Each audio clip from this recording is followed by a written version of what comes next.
Hello everyone, welcome to our Egyptian online seminar group. First, keep your microphones off, then if you have any questions, you can ask our speaker during his presentation or after his presentation. I have great pleasure of welcoming Professor Anil Arya. Anil is one of the top accounting research leaders in the world. He is a professor of accounting and MIS at the Ohio State University.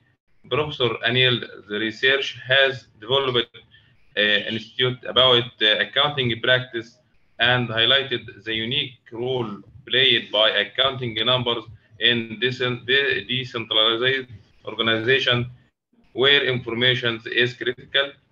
His articles has studies issues such as earning management, real options and control problems, information systems design, team effectiveness, and historical cost reporting. His work has been appeared in many articles, in top-ranking journals, including Journal of Accounting and Economics, Journal of Accounting Research, the Accounting Review of Accounting Studies, Journal of Economic Theory, the Rand Journal of Economics, Management Science, and Issues in Accounting Education. Now we will start our seminar with Professor Anil.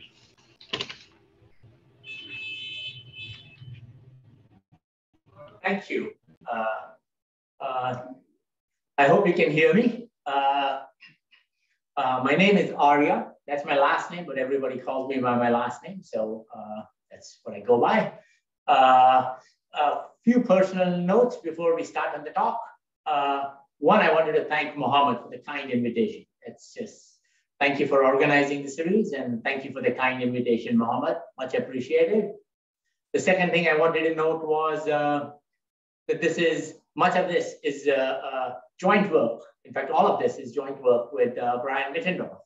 Brian's a faculty member at OSU as well, and a good friend of mine here. The third thing I wanted to mention was actually more to note the difficult circumstances and the difficult year we all find ourselves in this time. And in some, it's almost in some strange fashion, the pandemic reminds again how the world is really just a small cohesive unit. You know, the virus knows no boundaries. And so in a sense, it is a reminder about how, whether you are in Egypt or in the US or in India or in England or Germany, as I see some speakers, as I see some audience members, it does remind how close and how interconnected we all are and the need to remain interconnected. And so I really appreciate, Mohammed, you putting this talk together. I did not know admittedly of the seminar series, anything being organized in Cairo before, just this year. And so it's deeply appreciated. Okay, on to the talk. Maybe for an hour. I realize it's going to be dinner time soon in Egypt, and it's going to be lunchtime in the US soon. Okay, so the paper, this is more than just a paper. It's some notes that I based on a series of papers that Brian and I worked on. And unfortunately, because I don't think so fast, it took me a while to see the connection across the papers. And so sometimes it is nice. You may write a paper, they all look in isolation. They all seem to have been written in isolation, but when you look back, you can see a theme that runs through the papers.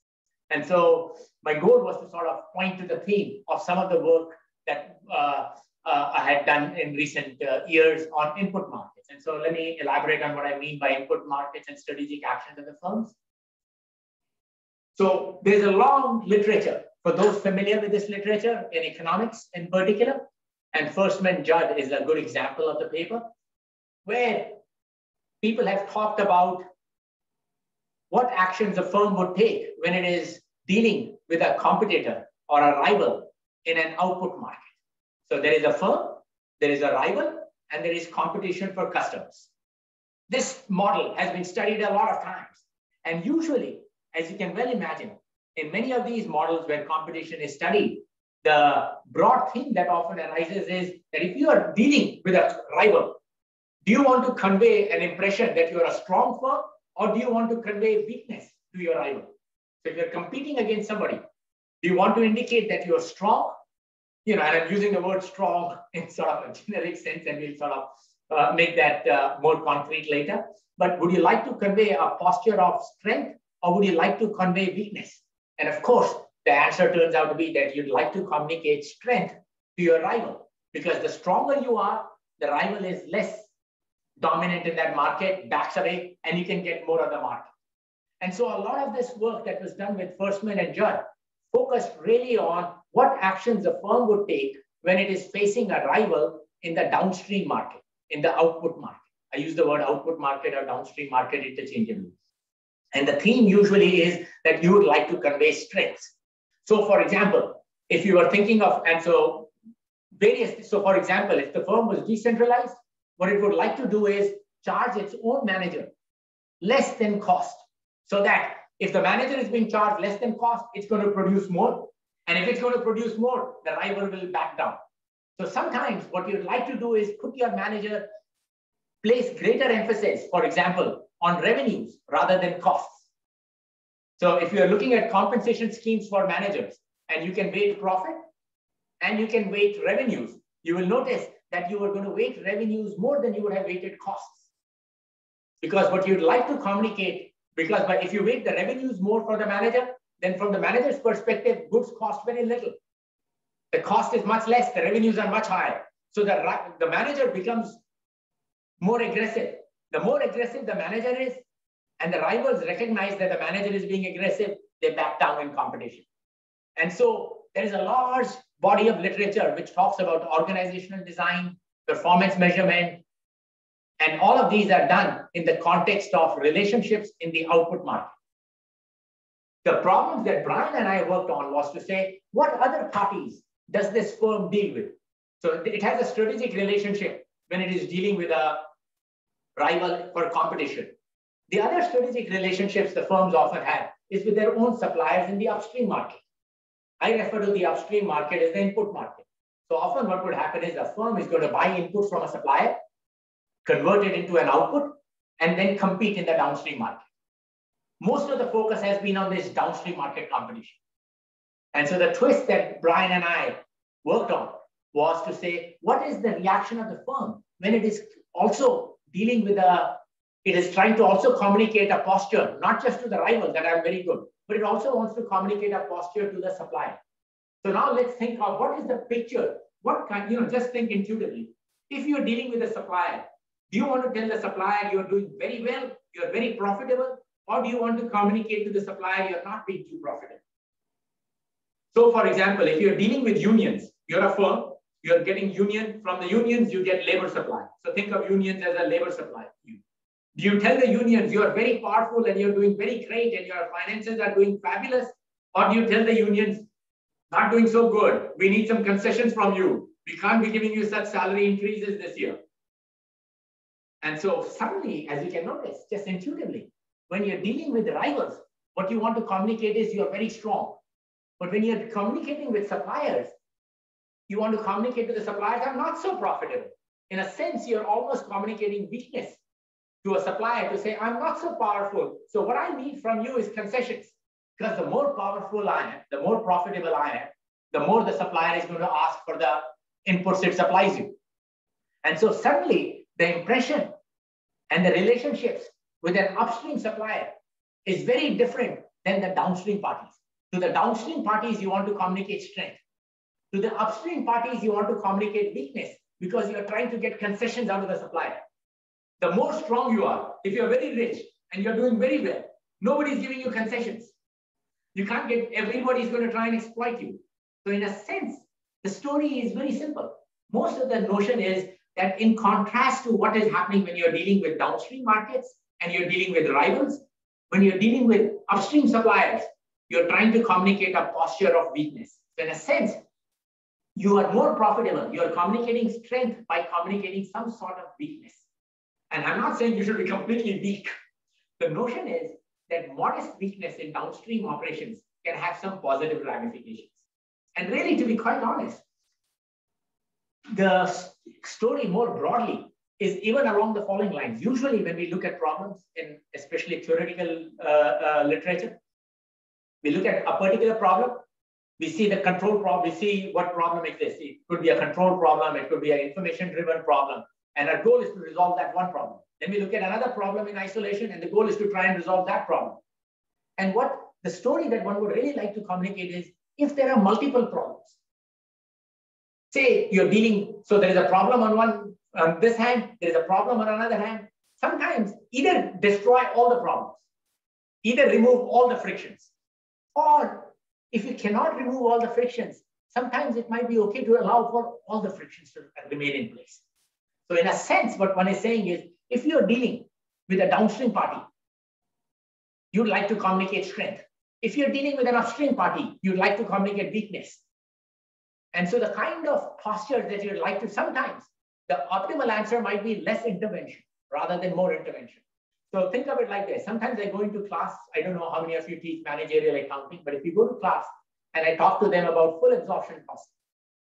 So I talk to them about full absorption and variable costing, which is sort of a standard topic that one talks about when one goes to class. So in full absorption costing, one would often talk about what happens is you don't get to expense all the fixed costs, fixed overhead right away. First, it goes into the inventory, and only when the units are sold, you expense it. And so since you're not expensing the cost right away, there is a tendency to make more units. So often when people teach full absorption, they will say, one problem with full absorption is overproduction. You make a lot more units because just by making more units, you are expensing less, because what you're going to expense is you're going to take the costs, you're divided by the number of units you produce, and that will give you the unitized number. So the more units you produce, the less is the rate at which you are expensing things.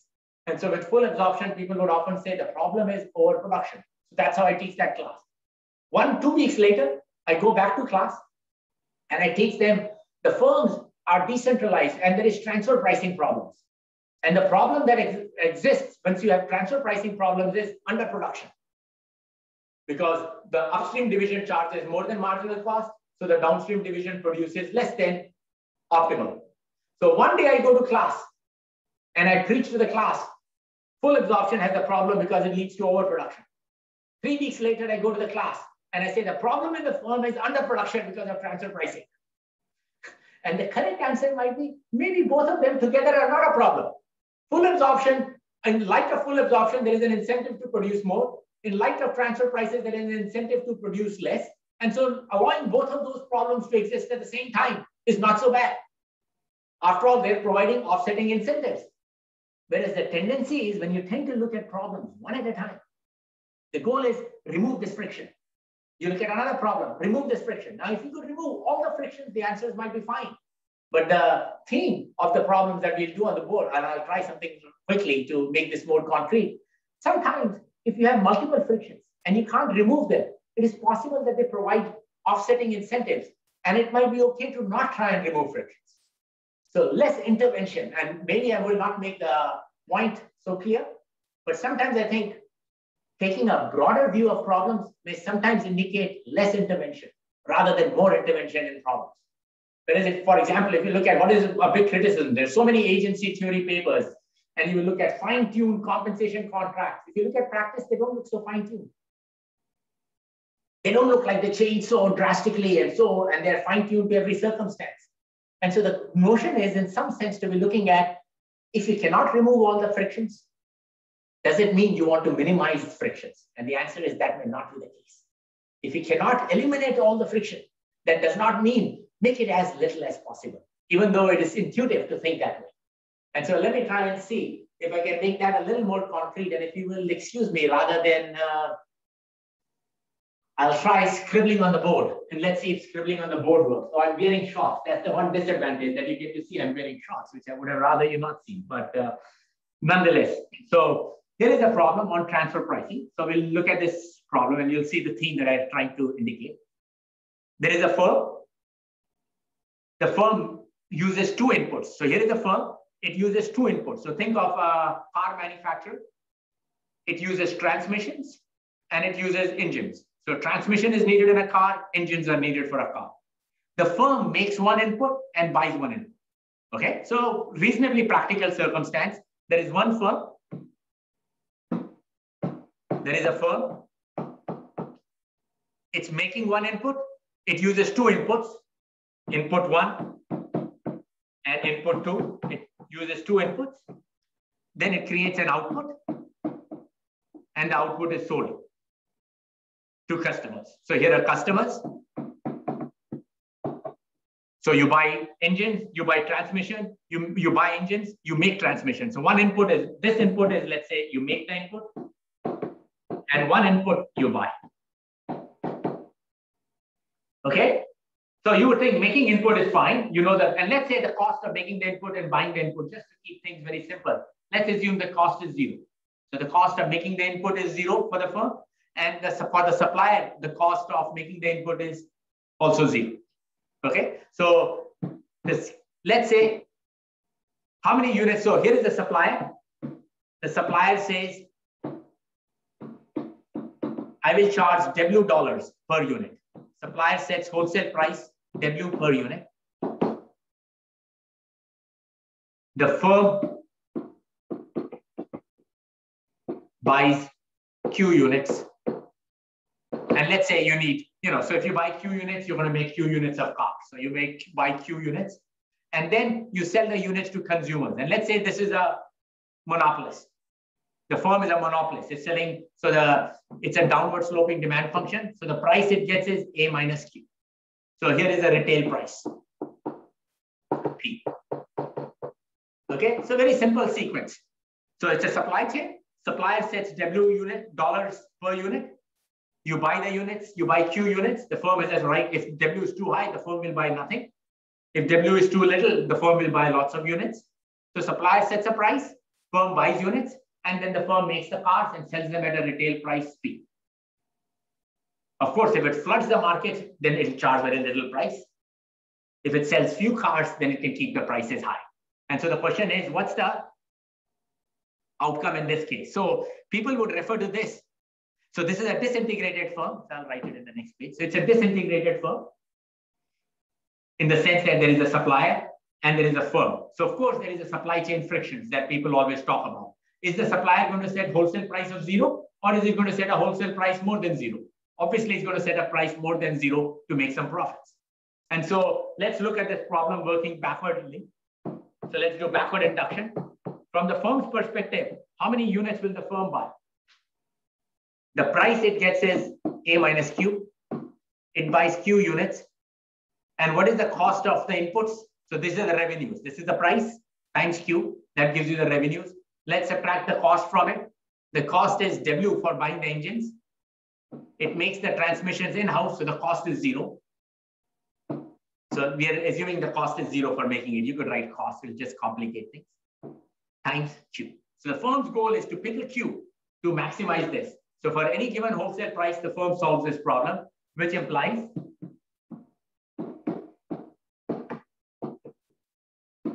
so the quantity that the firm is going to buy is the more the wholesale price, the less quantities the firm will buy. That makes perfect sense. The smaller, the lower the wholesale price, the more quantities the firm will buy. And ideally, if this was a vertically integrated firm, that would be the ideal situation. Wholesale price would be 0 and the production would be A by 2. But of course, it's not vertically integrated. Vertically integrated means there is no friction. Everything is one unit. The supplier and the firm is one entity. So if it was fully vertically integrated, the Q would be just A by 2.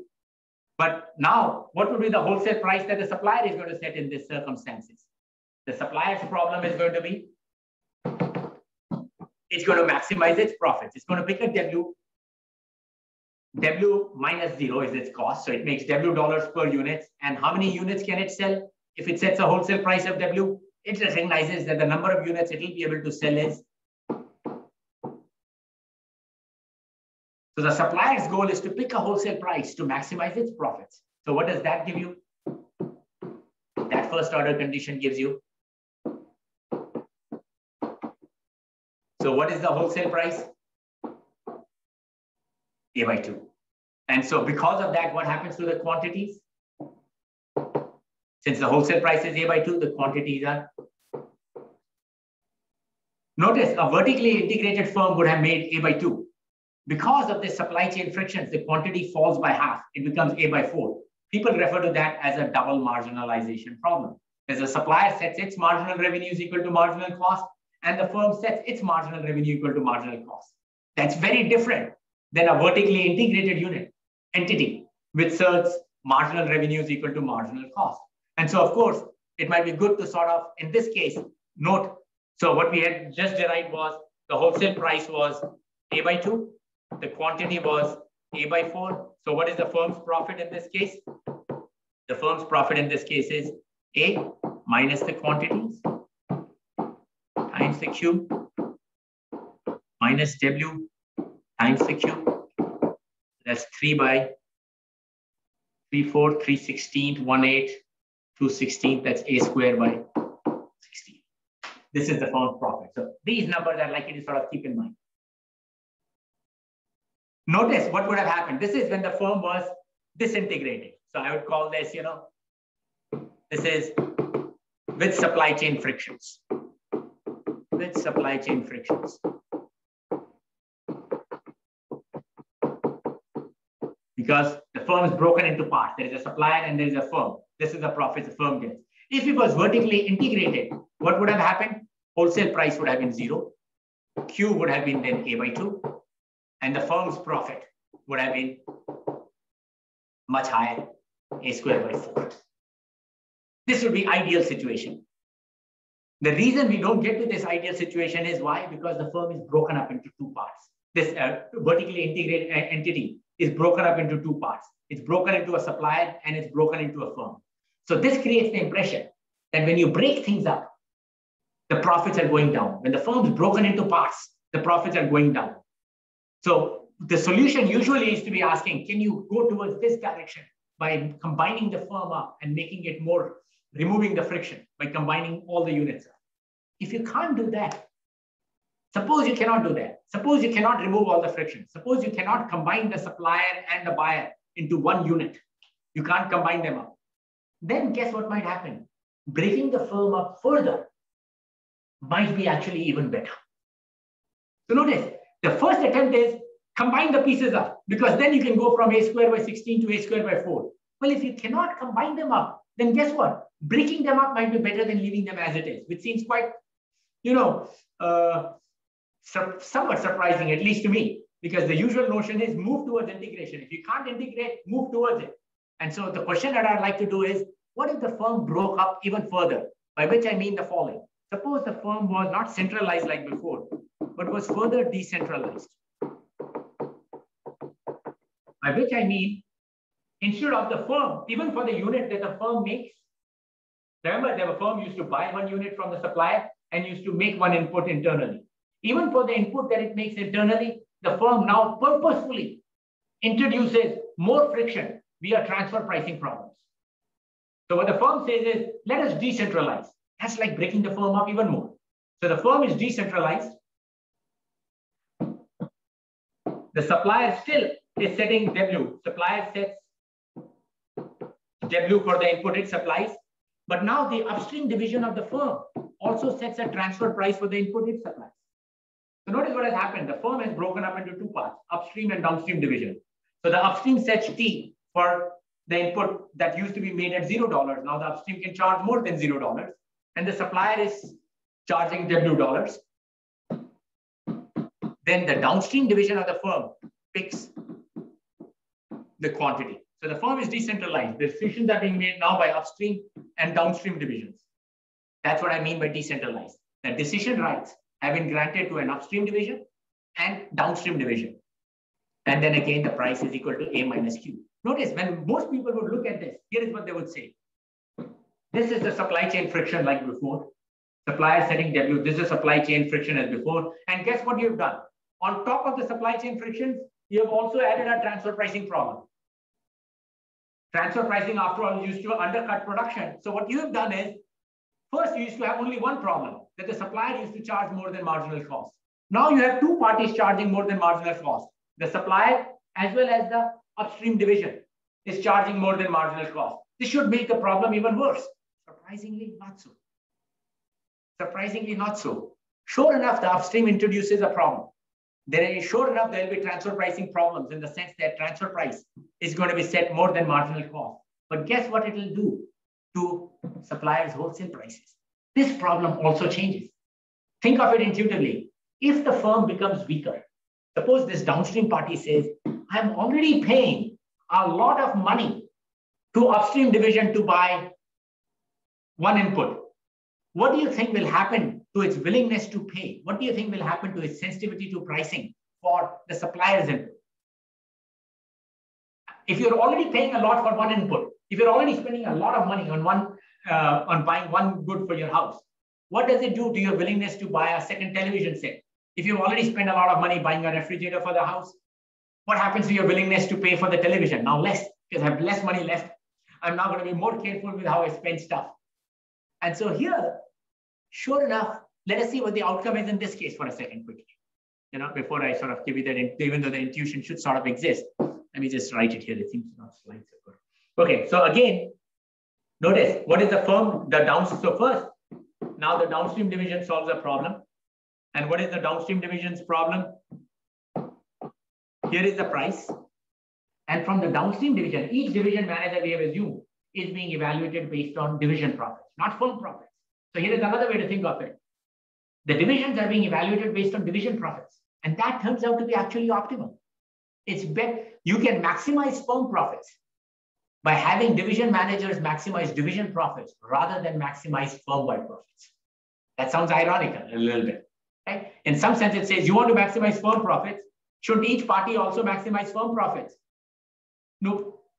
Because what you maximize also affects the reactions of other parties. Let me elaborate on that a little bit after showing you some little tiny. So from the firm's downstream division's perspective, these are the revenues. And what is the cost?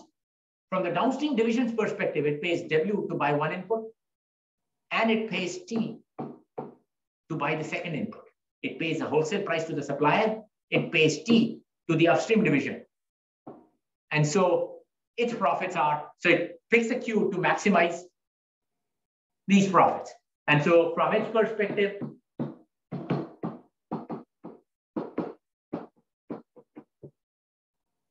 what is Q equal to? I'll try and remember that and then hit the next page. So now the upstream division's problem is pick a T to maximize what we had just written before. And what is the supplier's problem? Remember, they're moving simultaneously. What's the supplier's problem? Pick a W to maximize.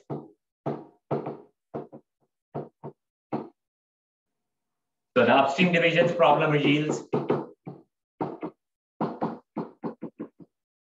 the supplier's problem yields. If we solve these two equations together, what happens?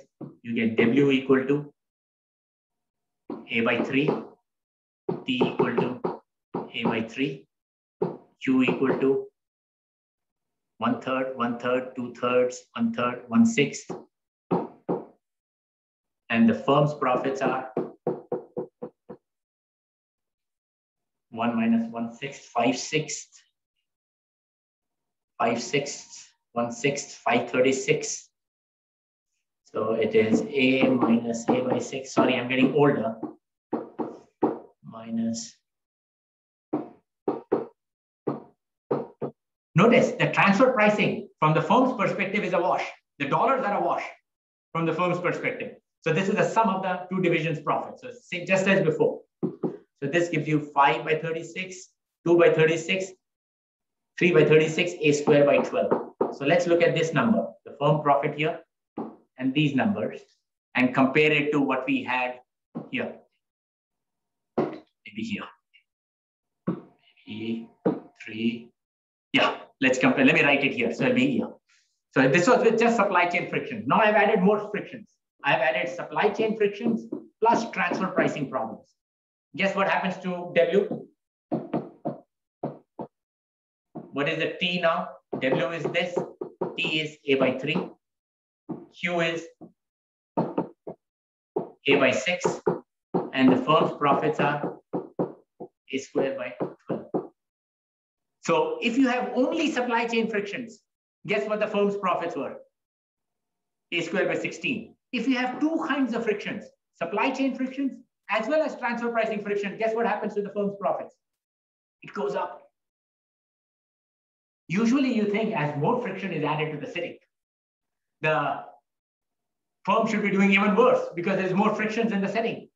Here, just the supply chain frictions resulted in A squared by 16. Both the supply chain and transfer pricing together resulted in a higher firm profits. And what is happening? What is the intuition behind it? Guess what happens to the wholesale price? Once the firm becomes a little weak, think of transfer pricing. Think of transfer pricing squabbles as making the firm a little bit weak. And if the firm is a little bit weak, what happens to the supplier's pricing? Even though the supplier is a monopolist, it's in the supplier's own best interest to reduce the wholesale price. It goes down from A by 2 to A by 3, because of which the firm's profits go up from A squared by 16 to A squared by 12. Notice, it's still, the best thing would be remove all the frictions. Don't get me wrong. The best thing is remove every single friction that you can have from the setting. Remove them all. But if you can't do that, don't necessarily assume that if you start with some friction and if you can't remove it, the correct answer might be to allow for some other friction in place. And I don't mean to say intentionally create frictions.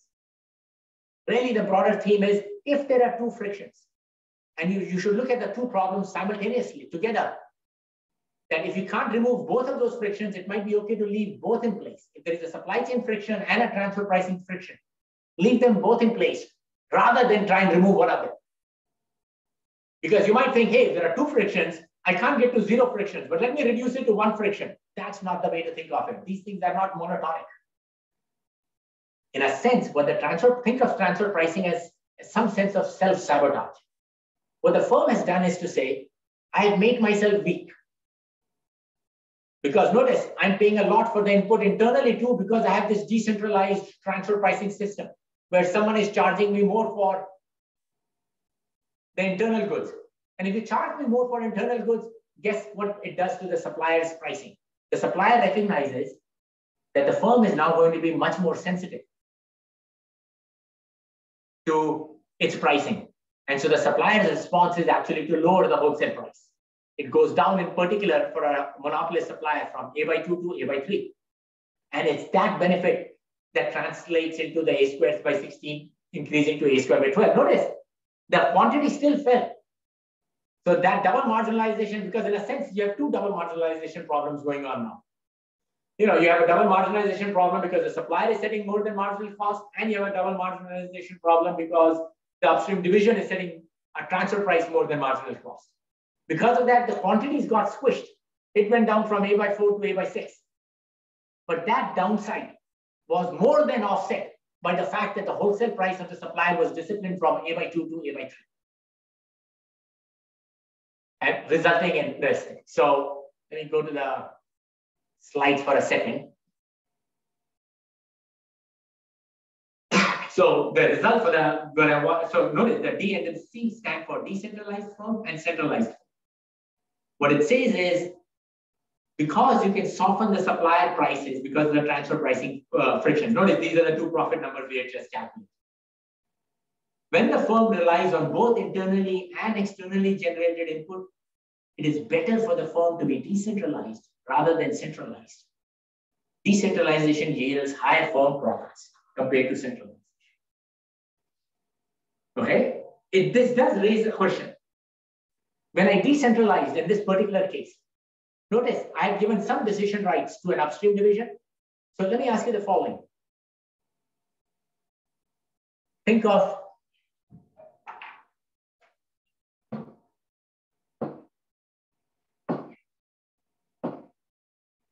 this. Here the upstream was setting T and here downstream was picking Q. What would happen if I let the firm set the transfer pricing? If I let firm set the transfer price. So I decentralize in terms of the production decisions are being made by a downstream division. But the transfer price is being set by the firm. What will be the outcome in this case? So I'm partially sort of decentralizing. I've let the downstream division pick a Q and I'm letting firm set transfer price. What would be the answer in this case? You could do the algebra, but it's not so hard to guess. Notice these two parties are moving simultaneously. So if you take wholesale price as fixed, what do we know that the firm is going to set the transfer price equal to? If you cannot change, you remember, these are simultaneous movers. So if you cannot influence the supplier's wholesale price, you've taken that as fixed. What transfer price would the firm set? 0. If it sets 0, we are back to the centralized case. Right? If it sets transfer price of 0, that's like it's making inputs. And so we are back to a square by 16. So this would be worse. It was important that it be decentralized to upstream division. It was important that these decision rights for setting transfer price were given to someone whose goal was not to care about firm profits, but whose goal was selfish, to care only about division profits. Usually when people look at division profits being maximized, they think the problem is firm profits are not being maximized because they care only about their division. And sure enough, that's often the case. But sometimes when you have people who are selfish, they're caring only about division profits, and everybody knows they care only about division profits, it can elicit a more positive reaction from the outside third party. In this particular case, the outside reaction came from the supplier. Tim, you wanted to ask a question, please? Tim, go ahead. Yeah, thank you. Yeah. So yes. If the firm gets to set T, yeah. I don't understand the intuition of setting it at 0. The transfer price is just a wash. It doesn't in and of itself affect profitability other than how it affects Q. So wouldn't they set it such that you get back the same solution we had before? So let's think. In fact, I wasn't even sure of that. So notice, I think I know exactly what you're asking, which was the next thing that I was going to go to. Notice I kept the timing here. When I changed U to firm, I kept the timing that they were simultaneously moving. So I was not giving the firm an opportunity to influence the supplier's pricing. So if two parties are moving simultaneously, the equilibrium I'm deriving is you take the other party's action as given and you say, what will be your best response? So if I take the supplier's wholesale price as given, what will be the firm's best response? That would be 0 if you can't influence the supplier's pricing. Because if the supplier's pricing is held constant and you can't affect it, then of course the firm would set a transfer price of 0 because you're not influencing the wholesale price. Then it becomes a standard problem. Why charge more? The question that you're asking, I think, is what if the firm was setting a transfer price so it could even influence the supplier? So what if the firm set the transfer price but set it up front? So let's say, so the ideal situation would be the following thing, like you rightly pointed out. If I was comparing it against the very best benchmark I could think of, and Brian and I thought about it, was to say, what is the best benchmark we would compare of? We thought of exactly what you just suggested in this. What you said was, let the firm set the transfer price and let it be the first mover so that it can influence everybody that moves following it. Then let the supplier set W. So in this case, of course, the T is going to influence W, just like you said. Then let the downstream pay Q. And then let the price be equal to A minus Q. And our goal was, of course, in this case, like you said, the firm could always set T equal to A by 3. If the firm set T equal to A by 3, you know the supplier's best reaction is A by 3. And we would end up getting the decentralized solution that you exactly told me you would get. Exactly right. Right? That's what should have, that is at least one outcome. What we wanted to know was, can the firm actually do better because it's moving early? Can the firm, because it's moving early now and can influence the supplier? Notice with upstream, I even picked a very simple setting. I allowed them to move simultaneously to the supplier.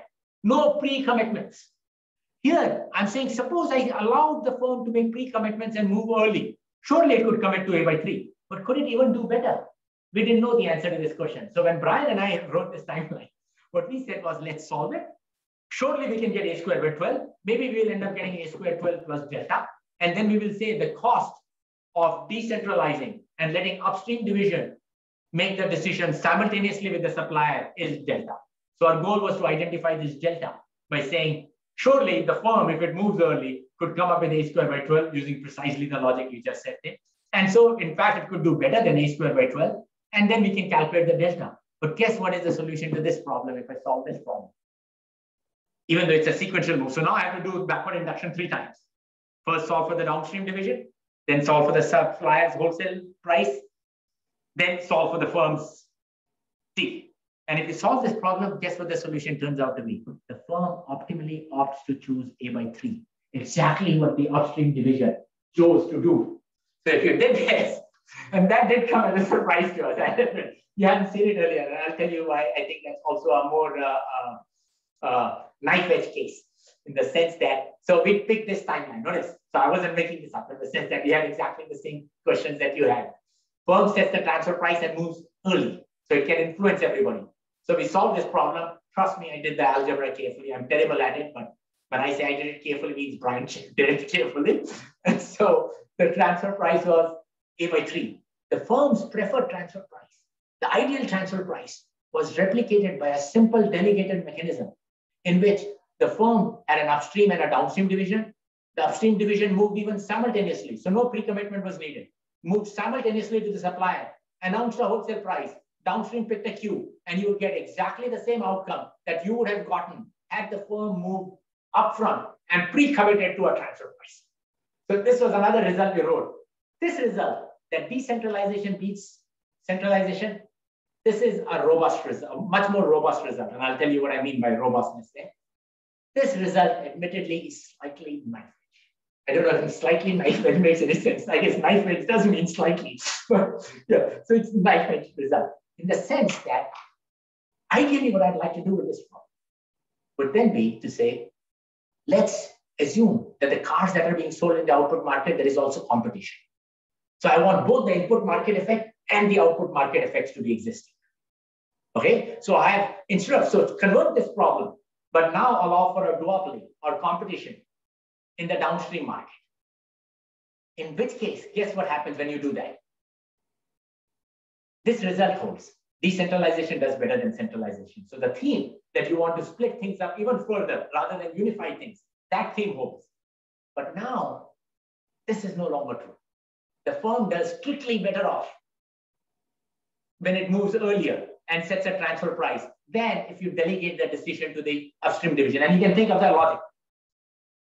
How much is the upstream division thinking of the losses that the downstream division suffers in competition to the rival in the downstream markets? Not so much. Upstream division says, I'm too selfish. I'm only caring about my own division. I don't care if downstream division loses some to the downstream in the competition. The firm, on the other hand, does care about it. And so guess what happens? The upstream division ends up setting a transfer price more than what is optimal, or the firm allowed to set the transfer price by moving earlier. So in a more general setting where there is also downstream competition, then decentralization does beat centralization. But it does not replicate the solution under decentralization that occurs if the firm were allowed to pre-commit and pick its own transfer price by moving early. Am I saying it somewhat coherently, Tim? I don't expect it to be fully coherent, but is it making some sense? Yeah, that makes sense. You're saying if there's competition for this product at a cost of T, yes, then you're not going to get the same solution of okay. Yeah, thank you. But the theme of decentralization beating centralization was a much more robust data first. Okay, so the theme that you might want to split things up is sort of a theme which is a more robust theme. And in fact, one thing that I wanted to show, at least in that context, were its implications for performance measurement, which I sort of like in terms of segment profits. So usually, segment profits, people talk about it a lot of times, and I'm sure Mohammed and others, even in banks, and I can tell you about university where I have experience with, which are the profit lines we compare. We look at segment profits, the dean sits with his or her executive committee, and they look at profitability of the MAC program, and the profitability of the MBA program, and the undergraduate program, and the PhD program. And guess what happens to the and if they look at segment profits. So there is a tendency to always calculate profits at the segment level. And guess what happens to the profits of the PhD program? You think it looks like at the university? The most expensive faculty members are teaching it. The tuition rate is 0. So almost by definition, nobody's making money on a PhD program. You're losing. The question is, how much money do you lose? But of course, what is the justification for continuing with the PhD programs usually? The usual logic with people like me who would be sitting around, or Tim or anybody else sitting around, the usual logic would be, hey, the reason our other programs make money is because of the spillover we get because of research being done. And the PhD program is involved with research. Otherwise, we are just like I don't mean to say community colleges are not good. They serve their own purpose. But otherwise, we are no different than a community college where the focus is entirely on teaching. So the PhD program may lose money But you shouldn't look at it in isolation because there is a spillover onto all the other programs. So our undergraduate program makes money because the PhD program gets us good rankings. And so more students join our undergraduate and an MBA program, blah, blah, blah. True, not true, to the extent true, to the extent not true, you know, we leave that out. But that's the logic often given. And that's quite common. So for example, marketing, there is this technical term. They call it freebie marketing. How much money do you think Gillette makes off its razors? Not much. It loses money off its razors. The place where it makes money is the cartridges, the blades that go inside. Same thing with the printers. Nobody's going to look at a printer and say, oh, the printer is very cheap. You're losing money on a printer. Well, the way you make money on the printer is when you keep replacing those cartridges and keep spending $40 on putting a new cartridge to print. And so people often look at multi-segments and they recognize, and I don't mean to say they don't recognize it, there is a spillover across segments. But the spillover is on the demand side. That's what's been studied always. There's demand side spillovers. You know, this freebie marketing, the PhD program spills over to demand for undergraduate programs. The Gillette razor spills over to the demand for Gillette cartridges and so on. So the spillovers are recognized, but it's recognized on the demand side. The focus here, as you can well imagine, our focus was to focus in terms of spillovers on the supply side. Okay, so consider a firm that operates in multiple segments. In the multiple segments, you can think of it as different geographical units.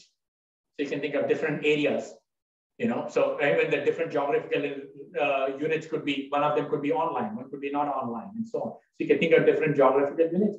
Or you could think of a company like Apple, which is buying one input, flash memory chips, let's say, and it's using it in different product lines. So the segments could be different product lines. It could be like computers, cell phones, iPads, they all use flash memory.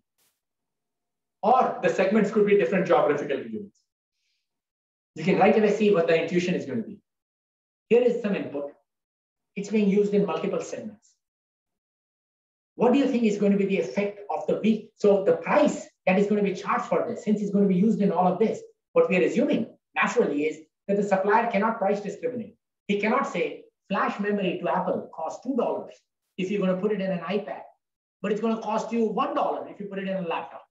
If you say that, I'll say I need the flash memory for laptop. Then what I do with it is my business. So the input price cannot be conditioned on how the firm decides to use the input. Okay, that's an assumption in a sense, but it seems somewhat reasonable to be thinking that if you're supplying input, I'm buying inputs. What I do with the input is my business after that. You can't be telling me if you buy my input and you use it in a more profitable product, then you have to pay me more. And you use it in a less profitable product, then you pay me a different rate. No, you give me the input. Whether I open a Starbucks in the airport, or whether I open it in downtown, or whether I open it in an inner city area, whether I open it in a university, you can't tell me I have to pay different for the beans. I bought the beans from you at one price. How I distribute it is then my business. And so right away you can notice, here is the input price. Here are some segments. If one segment is weak, it's profitable, but it's weak, relatively speaking. What is the effect of the weak segment on supplier prices based on what we have already done? It's going to keep the supplier prices disciplined. It's going to keep the supplier prices lower because in a sense, it's relatively weaker. So this segment, which is relatively weaker, is keeping the supplier prices low. So if you stop operations in this segment, guess what happens to the wholesale prices now for the other two segments? It goes up. So in a sense, it's the weak segment which is providing subsidies to the stronger segments because of curtailing the supplier prices. And if I'm not being clear, give me 10 seconds. Give me 10 more seconds to see if I can make this a little clear. Okay. There are three segments, segments 1, 2, 3. The demand intercepts are 45, 35A. So this is what I was calling A before. Since there are three segments, I'm calling them AI now. So here are the three demand intercepts. The variable cost per unit is 5. These are the fixed costs in each segment. 110 for segment 1. And notice, if you stop operating in a segment, you give up on that fixed cost. So this is not like your cost allocation problem. Okay, so in the sense that these costs are dropped, F is dropped if you drop a segment. So these are the fixed costs. So right away, what is going to be the, so I can just continue here. So if you're buying inputs to use in these three segments, what will be the firm's problem? This is the revenues, just like we were writing. Selling price times Q, that's the revenue. Minus W plus VI is those are the fixed costs. These are variable costs, sorry. W for buying the input. VI is the variable cost of operating in a segment minus the fixed cost. And these are summed from 1 to 3. These are the 3 segments. And so just like before, we will end up getting quantities are half times A minus V minus W in each segment. That's the quantity. So what's the supplier's? You just take the derivative of this, just like we did before. A minus, earlier we used to write A minus W minus T divided by 2. Here it is A minus V minus W divided by 2. Okay. So the supplier will solve a problem which is W times this. And so in this example, all I did was stick in this value of A1, stick in this value of B1. So this number is 40. This number is 30. This number is difference is 20.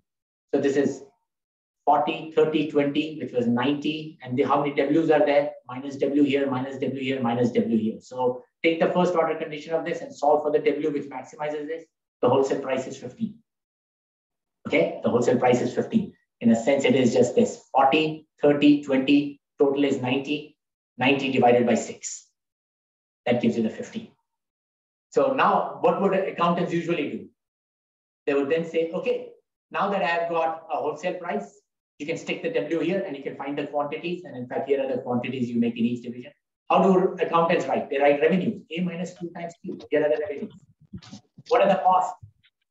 B plus W times Q. Sorry.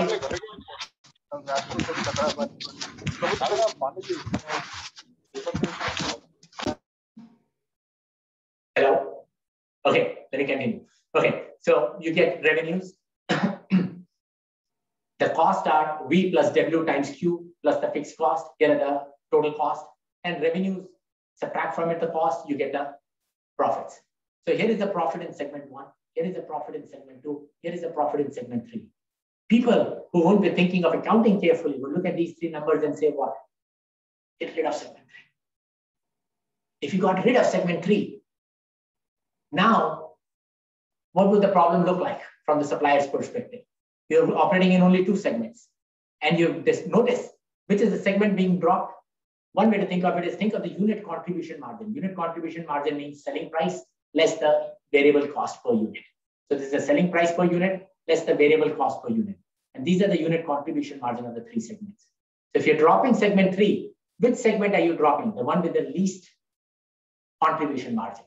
If you drop the segment with the least contribution margin, guess what its effect is going to be on the wholesale price? If you drop the weak segment and now you're left with only the strong segments, guess what happens to the wholesale price? Earlier it was 15. Now it becomes only you're operating only the first 2 segments. So the first 2 segments essentially is this difference is 40, this difference is 30. Now it's divided by 4. So 40 plus 30, 70 divided by 4 is 17.5. So the wholesale price goes up from 15 to 17.5. So guess what do you think will happen in this picture now? Wholesale price has gone up to 17.5. Guess how segment 2 looks now? What would you say? For those like our dean who might not be paying attention on the details and looking at focusing on the bottom line would say, get rid of this stupid segment 2, losing money on this one. Okay, get rid of it. This was the weakest segment. Guess what do you think will happen if you're working on only the strongest segment? The other parties won't stay quiet. The wholesale price is not fixed. It's being set strategically. The stronger you are, the stronger the wholesale price. Sure enough, the wholesale price now jumps to 20. Guess what happens to the segment 1's profit now? And so you get a death spiral. What is the correct answer here? The correct answer was operate all 3 segments. If you just look at segment profit. So notice, what I like is when I, at least in a classroom, and I suspect many of you do this too, when you teach cost allocation.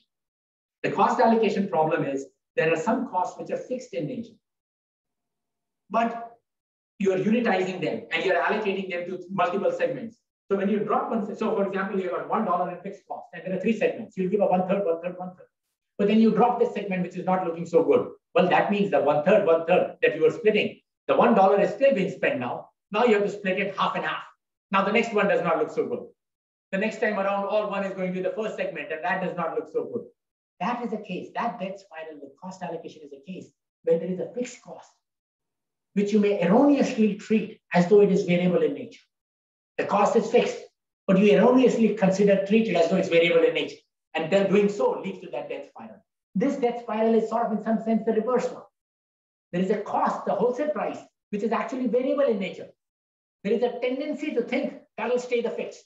in the sense that whatever I do, the supplier's reactions to me won't change. No, other parties, how they react to you change depending on how you change your operations. So if you're going to be changing your operations in a particular fashion by dropping segments, so will the supplier pricing. And so this is a case where a cost, which is truly variable in nature, may mistakenly be viewed as though it's fixed in nature, leading to this problem. So it sounds like the flip of the allocation problem, where there is a fixed cost which is accidentally treated as though it's variable in nature. There is a variable strategic cost which is accidentally being treated as fixed in nature. And so it leads to performance measurement issues, where what you have to take into account is, usually people talk of how strong segments bail out the bad segments. You'll see that even in academic departments discussions. This department is doing so well. They get all the attention. There's fundraising. They are subsidizing the poor segments. When you look at things on the supply side, it gives a slightly different perspective to it. That slight weakness, that it may be the weak segments on occasions which may be providing subsidy to the strong segments because of the influence it has in dampening aggressiveness of parties like suppliers which are reacting.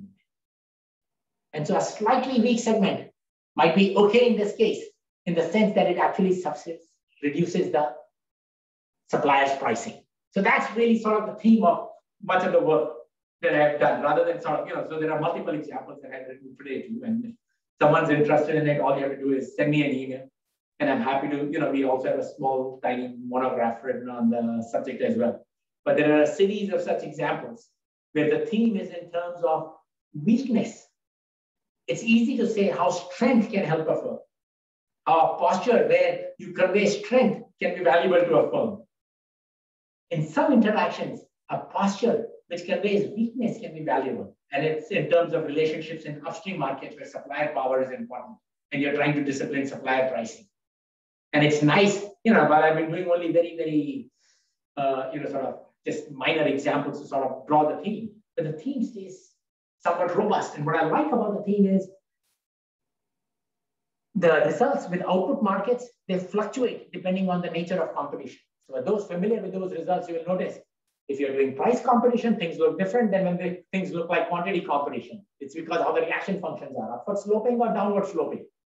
And so results, anything that you derive when one form of competition gets flipped over to the other, the upstream supply effects are strong enough that they apply irrespective of the nature of how you switch competition. So it isn't like the effects are strong enough that they dwarf very often the effects that pop up from the competition effects. And so it is sort of nice. In some sense, you can get results which look more robust and put less pressure on to what degree commitments are needed or pre-commitments are needed. And like in this case, we didn't need a pre-commitment from the firm to move early. And so there was a series of examples that we sort of looked at, which look at this behavior in terms of input markets. Another set of problems that we looked at, which are somewhat different than this, but problems which I think are very interesting. So I can tell you a good example, and so you can think of these problems. So in my house, Time Warner cable, we get Time Warner cable, and we get TV cable channels. So we get a lot of cable channels from Time Warner. But Time Warner also supplies a very valuable input, the internet, to my house. The internet is provided by the same cable company, Time Warner. Now it's called Spectrum in films. So Spectrum also provides internet, this cable company. On this internet travels Netflix. And because I have Netflix, I might take less of the Spectrum channels. You see, a firm is supplying a valuable input, which is being used by its competitor. Okay, so nowadays it's very hard to say who's in the retail business, who's in the supply business. So think of it, it's very, so think of buying a Sony TV. You can buy a Sony TV from Best Buy, which is a store like Circuit City, Best Buy, where you can go and buy it from a retailer. Or you can also buy Sony TV from sonystyle.com on TV, directly from Sony. So the supplier is in competition with its own buyers, because the suppliers can reach the customers quite easily now through online sales, for example. So suddenly the competition is not between two, the world is no longer one of, here is a supplier, here is a retailer, here is a retailer. These two retailers compete with each other. The world might be one, a supplier supplies an input to a retailer and also competes with that retailer. People call these dual distribution channels, that you reach the consumers directly and you also reach the consumers through retailers. That changes the whole outlook on how competition should be studied. So there are some nice articles even in the New York Times, which talks of a new style of competition, a new form of competition, where the firm is when a retailer is in competition with another retailer who is actually its own supplier. So Best Buy is in competition with Sony itself because Sony has an online store which is selling Sony TVs. That changes results quite drastically too. So again, a focus on input markets. And given the changes in technology nowadays, where no longer can you say, is this a supplier? Is this a retailer? Is this a person in both the businesses? And so suddenly you can see the nice kind of questions that pop up. Time Warner would like to slow down the internet because then it can make Netflix signal so slow that you get fed up with Netflix and buy more cable channels. And so, of course, there are all these debates that will pop out in terms of net neutrality, which will be associated with it. But I think it's a nice time to be studying problems without thinking of firms as they're pure suppliers, they're pure retailers. But firms, which are, especially in today's technology and telecom, who are sort of in various businesses and competing in some fronts and supplying in some fronts, and how the relationships change. So that's another set of problems that Brian and in those problems, we work very closely also with David Sappington, who is an economist and has good experience with many of these sort of problems, and just excellent. He's at the University of Florida. And so those are some of the problems. That's all I really wanted to talk about. But thank you so much for the opportunity to present Mohammed again. Thank you very much, dear Prof, for this excellent presentation. Question from Brett Hong. And like I said, please feel free also to email, call anytime. Right? Please go ahead. Hi. I find the implication very interesting, and I think it makes sense that signaling weakness can help buyers to get concession from suppliers. But I also wonder whether signaling strength can also help buyers to get concessions, because sometimes the buyer can signal that I'm a very good customer that you do not want to lose. Therefore, you should give me a concession. So I wonder, what are your thoughts about that? That is an excellent question. I have not worked on a problem, but a problem where so often a buyer may want to signal its own, sometimes the firms buy more to indicate that they have confidence in their product, their technology. And so this ability, anytime you say signaling in a sense, it would be nice if you thought there was some private information to convey which you'd like to use strength as one mode. So if you have private information to communicate that, you'd like to do it via strength. On the other hand, to discipline the pricing, you'd like to communicate weakness. And so a tension between those two effects would be a nice one to study. There is just no question about it. And so we have often done it by looking at two different markets, like an output and input market, where you're trying to communicate strength versus a weakness. And often the first effect, the weakness effect sort of dominates in those cases. But it would be nice to balance it and say, under certain circumstances, an effect of this kind would arise. But that is just excellent. It would be something good to study. If you write something, let me know. I'll be happy to look at it, read it. Thank you. Thank you. Thank you, Brian. Maybe in that scenario, you could have some risk that the firm's going to be around tomorrow, and the strength is correlated with their ability to be around tomorrow. It could be like a two-stage model. Nice, indeed, nice. Yeah, indeed. Who was that, by the way? Who said that? I couldn't figure out on the. I'm still not sure. Was it Timothy? Yeah. Yeah. Okay. Yeah. No, that's indeed right. That's indeed powerful. Yes, indeed. Muhammad Al-Bayali, you can ask. Welcome, everyone. Thank you for this impressive presentation. My question is about, you give an example during the lecture about spending all your resources in a single input with the refrigerator example. I didn't get this example very well. So if you could please repeat it or replicate it. Second thing.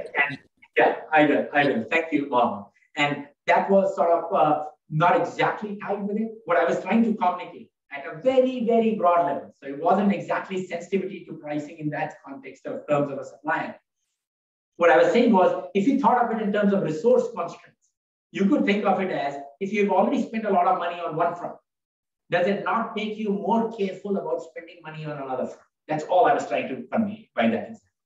to say, if you've already spent a lot of money buying a TV, are you not more careful now when you have to buy another appliance in the house? So there, of course, you're indeed right. It was a resource constraint that was coming into play, kind of stuff to make you more careful. Whereas here, what was becoming important was not in terms of a resource constraint, but in terms of sensitivity to pricing of the supplier. So in that sense, it was a broad stretch. But what I was trying to communicate was essentially that if you're spending more on one front, if you're spending, in this example, you're spending more on buying one input from the upstream division, it made you more sensitive to pricing from the supplier on the other front. That's all I was trying to communicate. Thank you, Mohammed. Thank you for this explanation. I have another question. Yes, related to this, the multi-segment matter, you said that if we have 3 segments, we have a losing one, and you give an example with a PhD program at some universities. So what I'm thinking of is that you said that the losing segment here is helping keeping the prices low. Yes. So what I'm asking here, in a simple notion, how this could happen? How this could help? Happen. Okay, notice when I said this is a losing segment, I was again using the word relatively speaking in the sense that the segments did have positive contribution margins, right? So each time the contribution margin was positive. And so the right way of doing this problem was just like you usually when people look at segment profits for demand spillovers, and they say PhD program is providing a spillover to the MAC program, then essentially what you're saying is PhD program should get some extra credit corresponding to the fact that it has helped promote demand in other areas. So if PhD program by itself was losing $1 million, they would say add $2 million back to it because it increased undergraduate by $5 million. So at least $2 million of that can be attributed to this. So in a sense, there is a transfer to say the PhD program is really a positive program. It loses money-wise, but once you take into account its effect on the demand of the other division, it's really a positive program. And here, essentially, the point was, while you do so in this, people understand this implication to be looking at things on the demand side spillover, that the PhD program does it. Even on the supply side, a segment which is profitable, but not as profitable as other segments, can help keep supplier prices low for all the divisions.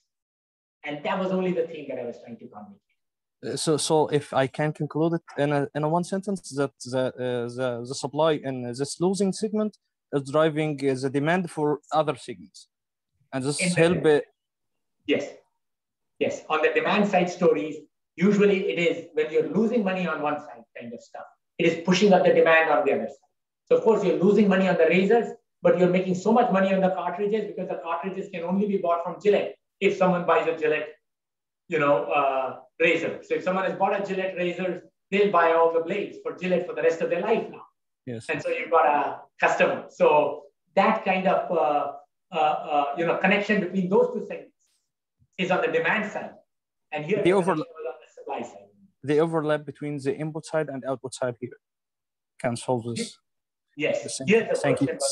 Thank you so much for these rich ideas, and I hope to attend more powerful and fruitful seminars like this. Oh, thank you so much. That's very kind of you to say so. And like I said, if anybody has questions or would like a copy of some particular papers or a monograph, just send me an email and I'd be happy to send it back. And if the questions are very hard, when you send it to me, I'll ask Brian and then he'll give you the answers. So I will get you the answers in any case. Good. Thank you very much again. Are there another questions? If anyone have any questions, you can open your mic and ask your question.